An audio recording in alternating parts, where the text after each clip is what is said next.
Hey everyone, welcome to another episode of the Dan and Joe Sports Show. As always, I'm Dan. And I'm Joe. All right, Joe, there's been a lot of political turmoil in the world. And, of course, much of it is truly horrifying and sad. And of course, you reach out to people in Ukraine. But there has been something that, kind of interest that's happened lately in America that has led me to what I think is just an excellent locker room talk, an interesting subject.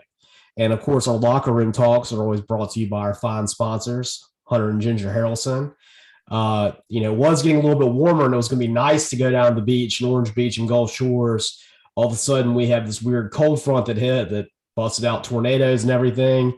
But of course, it's South Alabama, so the weather will turn around pretty quickly. So who knows? Maybe it's nice this weekend if you want to go have a ball at the beach. Give Hunter and Ginger a call at Beach Ball Properties.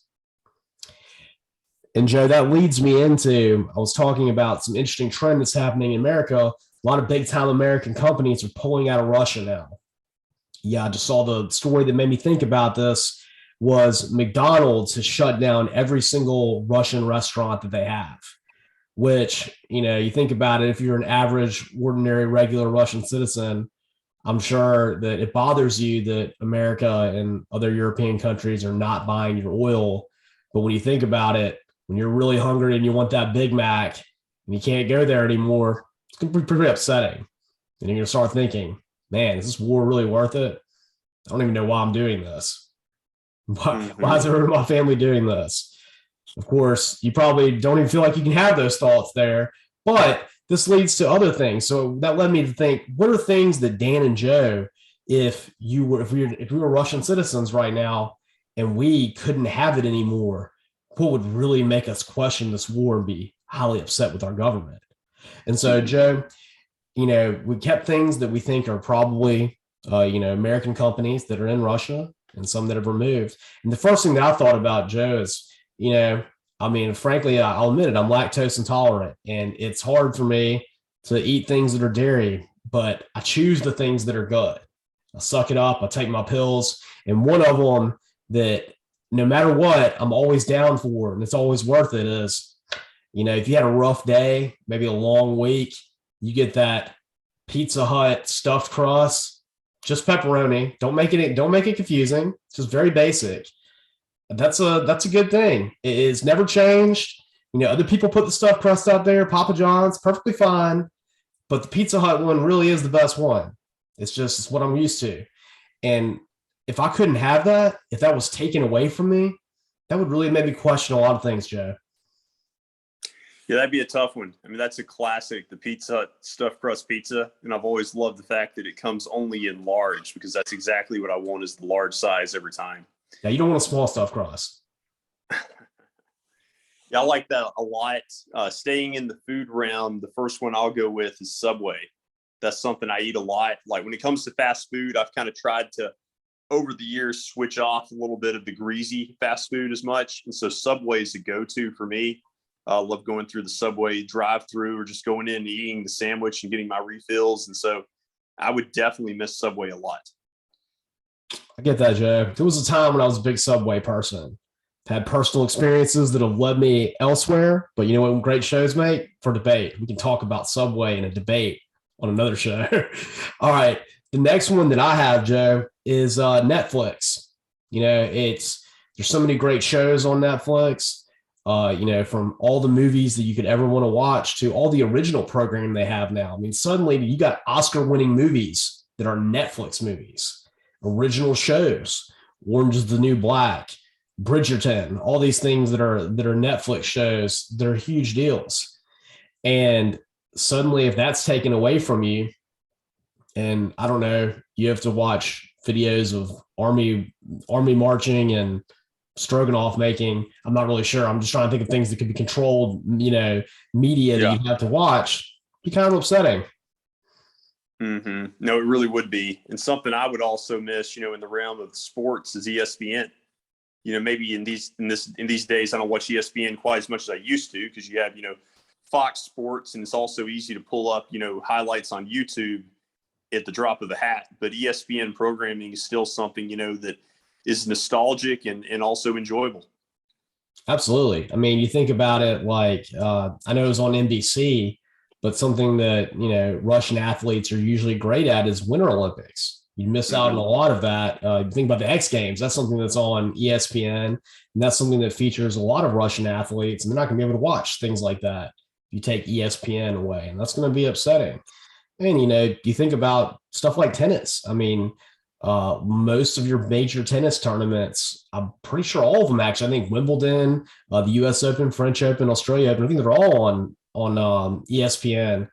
And I've heard that, they're thinking about banning Russian athletes from some of these things, even individual athletes. And so, I mean, they're not only going to get to play and they're not going to get to watch it. So, I mean, you think about it, if you're a Russian youngster, Maria Sharapova, someone that's, one of the best ones ever, Daniil Medvedev, and you're not going to get to watch them, and maybe they're not even going to get to play. So that's going to be quite an upsetting thing right there. Yeah, like as hard as it was in 2020 to go without sports, I feel like it would be even more frustrating to have sports going on and you couldn't watch it. Absolutely. And when I said stroganoff making earlier, I made stroganoff earlier this week. I love stroganoff, but I don't know if I'm really going to watch it being made on TV. Yeah. And Joe, the last one that I have is, this kind of pairs a little bit with that first one I had. You can argue with the country that has the best version of it because it does. It changes from country to country. My personal preference is Mexican, but when I have the stuffed crust pizza that I was talking about earlier, what do I like to have it with? An ice cold glass of Coca-Cola. If I can't have Coke with my pizza or whatever it is that I'm eating, a lot of times that's what you want. Like, it's the most refreshing thing you could possibly have. I've heard that Coke is something that has been removed for 100% sure from Russia. And that is really sad because, like I said, a lot of times the foreign countries have better tasting Coke than America does. Mexican Coke is fantastic. I get it every time I go to a Mexican restaurant. They sell it at Costco now. I get that huge bundle of it because they use that real cane sugar and it makes a big difference. Mm-hmm. No, that's a good one. Would that include like all Coke products or just Coke specifically? I would assume that includes all Coke products. And that would be a huge, variety of things. You think about it. Dasani is owned by Coke. Sprite is owned by Coke. Dr. Pepper is owned by Coke. That would be kind of an iffy one. I think Dr. Pepper is mostly owned by Coke, but I think they still have some autonomy. So I don't know whether that, means that's restricted from Russia or not. But I mean, you go down the list, Powerade, that's owned by Coke. I mean, wow. Yeah, so it's going to be a huge list of things that they're not going to be able to have with the Coke being removed from Russia. Be a lot of dehydrated people with that. I mean, wow. Absolutely.